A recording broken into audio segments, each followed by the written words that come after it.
मनुष्य आत्माएं अगर इस सृष्टि पर आकर अपने जीवन का लक्ष्य को नहीं समझ पाए, वो इस सृष्टि पर क्यों आया है, उसका आने का कारण क्या है, उसे क्या करना चाहिए, उसका मकसद क्या है, यह बात को गहराई से विचार करके समझ नहीं पा रहा है, तो वह अपना जीवन बेकार ही व्यतीत कर रहा है, समय फालतू ही बीता रहा है।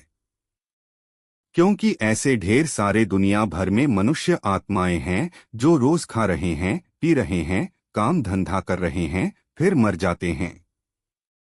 उनकी जीवन का क्या महत्व रह जाता है? क्या ऐसे मनुष्य आत्माओं को श्रेष्ठ कहें? अपने पास्ट और फ्यूचर को नहीं जान पाते हैं। अपने आप को पूछना चाहिए, हु एम आई? मैं कौन हूं?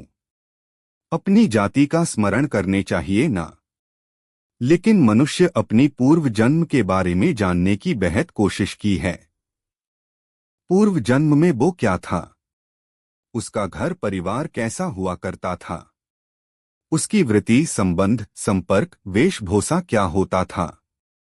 इस तरह की ज्ञान को जानने के लिए बेहद प्रयास किया है। अगर हमें वह तकनीक या ज्ञान कौशल का पता चल जाए तो हम अपने आप को कितनी खुश नसीब महसूस करेंगे।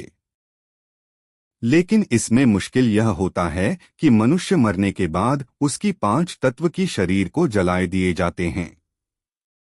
उसकी जो ब्रेन है, मेमोरी है, वह हमेशा के लिए जलता हुआ आग में भस्म हो जाता है। मृत्यु एक ऐसा जबरदस्त एक्सीडेंट है जिसमें वह सब कुछ भूल जाता है। जब वह किसी घर परिवार में दूसरा जन्म लेकर आता है तो उसकी वेशभूषा, नाम रूप सब कुछ बदल जाता है।